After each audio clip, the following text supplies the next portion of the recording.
বাঙালি হয়ে জন্মেছেন অথচ এই রেসিপিটা ট্রাই করেননি, ভীষণ ভুল কাজ করেছেন। মানব জন্ম বৃথা হয়ে গেল আপনার। হ্যালো বন্ধুরা, চলে আসছি আমি দীপা, আমার চ্যানেল দীপাস কুকিং থেকে। আপনারা যারা চ্যানেল থেকে আমার রান্নাটা দেখবেন তাদের কাছে অনুরোধ থাকবে চ্যানেলটা সাবস্ক্রাইব করে দিয়ে সাথে থাকার, বেল আইকনটা প্রেস করে দেওয়ার অনুরোধ রইল। যারা পেজ থেকে ইনস্টাগ্রাম থেকে দেখবেন তাদের কাছে অনুরোধ থাকবে পেজটা ফলো করে দেবেন, ভালো লাগলে লাইক কমেন্ট শেয়ার করবেন ফ্রেন্ডস অ্যান্ড ফ্যামিলিদের সাথে। আর কে কোথা থেকে দেখছেন সেটা আমার সাথে শেয়ার করবেন। আপনাদের মূল্যবান মতামত আমার কাছে ভীষণ ভীষণ গুরুত্বপূর্ণ, ভীষণ ভালো লাগে আপনাদের সাথে কথা হলে। আর কে কে এই রেসিপিটা খেতে পছন্দ করেন অবশ্যই জানাবেন। কার কার গলা চুলকায় সেটাও আমার সাথে শেয়ার করবেন। হ্যাঁ, ঠিক ধরেছেন, আজ আমি আপনাদের সাথে কচুর রেসিপি শেয়ার করব। নিয়েছি বড় একটা শোলা কচু, এভাবে কেটে ভালো করে ধুয়ে জল ঝরিয়ে রেখেছিলাম। এবার লবণ দিয়ে সেদ্ধ করে নিয়েছি।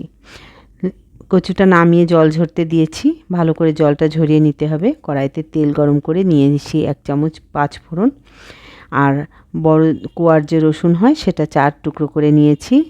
2টো তেজপাতা ছিঁড়ে দিয়ে বড় বড় করে পেঁয়াজ কুটে আর ওই রসুনগুলো দিয়ে একটু ভেজে নিয়েছি। হালকা করে ভেজে এক সাইড করে দিয়ে দিয়েছি 1 মুঠো মতো নারকেল কোড়া। নারকেল কোড়াটা দিয়ে একটু বাদামি করে ভেজে নিয়েছি। দিয়ে পেঁয়াজের সাথে মিশিয়ে এবার দিয়ে দেব ওর ভিতরে কিছু চিংড়ি মাছ। আমি কিছু নদীর চিংড়ি ধুয়ে বেছে রেখেছিলাম, সেটা এখন এর ভিতরে দিয়ে দেব। দিয়ে একটু ভালো করে নাড়ব হলুদ লবণ দিয়ে নেড়ে চেড়ে। তারপরে এর ভিতরে দিয়ে দেব কাঁচা ঝাল। আমি যে কাঁচা ঝালটা আজকে ব্যবহার করব এটা হচ্ছে কম ঝালের যে কাঁচা ঝালটা হয় সেটা। বেশ অনেকগুলো পরিমাণ দিয়েছি কারণ এতে একটু ঝাল কম, কচুতে একটু ঝাল বেশি লাগে, আমি বেশি পরিমাণ দিয়েছি, এতেই পারফেক্টলি ঝাল ঠিক ছিল। আর একটু তেল দিয়ে নিলাম, তেলটা কম কম মনে হচ্ছিল। কচু কিন্তু বেশ অনেকটাই, পুরো একটা বড় সাইজের কচুটাই নিয়েছি। দেখুন জল ঝরিয়ে এবার কচুটা আমি এর ভিতরে দিয়ে দিলাম। কচুটা একটু খুন্তি দিয়ে ভালো করে নেড়ে দিলে বড় টুকরোগুলো এর সাথে মিশে যাবে, এর জন্য টেনশন করার কিছু নেই। আর কাটার সময় একটু ছোট করে কাটলে এই টেনশন আরও থাকে না। যাই হোক, আমি এরকম নেড়ে চেড়ে কচুটা খুব ভালো করে মিশিয়ে নিয়েছি। হলুদ আর লবণ দিয়ে দিয়েছি। লবণটা পরিমাণ মতো আগের থেকে দিবেন না, কারণ প্রথমেই আমি সেদ্ধর সময় একটু লবণ দিয়ে দিয়েছিলাম। এজন্য কচুটা একটু ভাজা ভাজা হলে লবণটা চেক করে পরে লবণটা দেবেন, কারণ এটা মিশতে তো খুব বেশি সময় লাগবে না, লবণটা পরেও চেক করা যায়।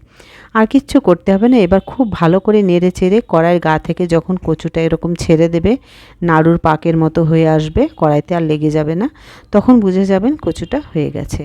যারা রেগুলার রান্না করেন তারা তো নিশ্চয়ই জানেন, যারা নতুন রান্না করবেন তাদের জন্য একটু বলে দেয়া। এটা ভীষণ মজার একটা রেসিপি। কারা কারা পছন্দ করেন, কারা খান না, আমার সাথে শেয়ার করুন। আর কাদের কাদের খেলে গলা চুলকায় সেটাও আমাকে বলবেন চুপি চুপি। আমারও কিন্তু গলা চুলকায়, কিন্তু আমি তারপরেও ভীষণ পছন্দ করি এই রেসিপিটা। যাই হোক, সবাই সুস্থ থাকবেন, ভালো থাকবেন। আজকের রেসিপি এই পর্যন্তই।